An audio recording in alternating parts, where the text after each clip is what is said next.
ziua, dragii mei, și bine v-am regăsit din nou pe canalul meu de YouTube.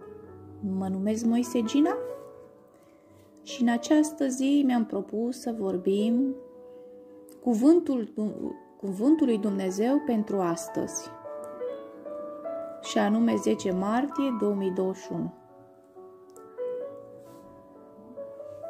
Cuvântul lui Dumnezeu pentru astăzi vom vorbi Dumnezeu și bani. Cuvântul s-a făcut trup, Ioan 1:14. Dintre motivele pentru care Domnul Iisus a venit în lume, primul este ca să ne ofere cel mai mare dar dintre toate, viața veșnică. Un alt motiv ar fi să ne spună că îi pasă de fiecare detaliu din viețile noastre. Cuvântul s-a făcut trup și a locuit printre noi, plin de har și de adevăr. Și noi am privit slava Lui, o slavă întocmai ca slava singurului născut din Tatăl, Ioan 1:14. În varianta sa The Messenger a Bibliei, Eugene Peterson parafrazează acest verset în felul următor: Cuvântul s-a făcut trup și sânge și s-a mutat în cartierul nostru.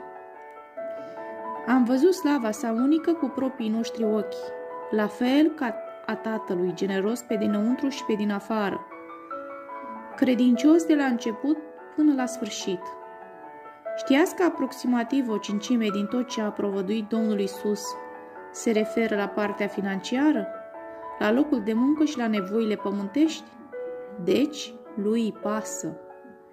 Și când nu-ți poți câștiga pâinea de zi cu zi, Biblia spune: Dumnezeul meu să îngrijească de toate trebuințele voastre, după bogăția sa în slavă în Iisus Hristos.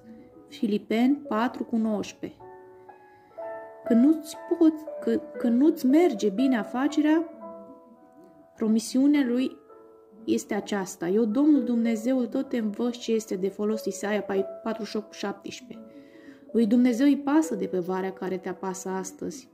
Dacă nevoile tale sunt neîmplinite, reevaluează profunzimea relației pe care o ai cu Tatăl tău ceresc.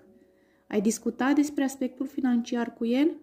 Te-ai consultat cu El în ceea ce privește casa pe care trebuie să o cumperi? Simți confirmarea lăuntrică a Duhului Sfânt când este momentul potrivit? Ai dăruit zeciuială? Ai semănat împărăția lui Dumnezeu și ai așteptat recolta? Sămânța semănată într-un sol bun aduce mereu roade și credința este magnetul care atrage rodul în viața ta. Vă mulțumesc, dragii mei! Sper să vă placă acest cuvânt util și spre folosul fiecăruia dintre noi. Vă mulțumesc încă o dată, sper să dați like, share și să aveți cât mai frumoase zile din viața voastră. Să aveți o zi minunată în continuare. Vă mulțumesc!